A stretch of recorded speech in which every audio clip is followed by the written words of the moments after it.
Hindi na nahimik at nakiisa ang Kim Pao na sina Kim Chiu at Paolo Avellino laban sa nangyayaring korupsyon sa ating bansa. Dahil nga dito, ay mas lalong ang hinangaan ng mga netizens ang tapang nila Kim at Paolo.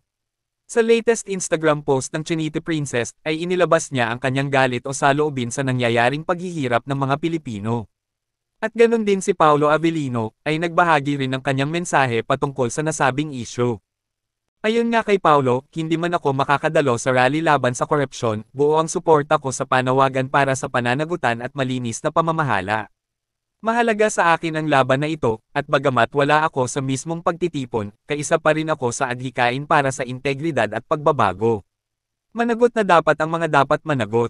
Makulong na ang lahat ng dapat makulong. Kaya naman, ayon sa naging reaksyon ng mga netizens patungkol dito, Kim Chiu stands with us. Thank you for bravely using your platform to call out government corruption and fight for transparency and accountability.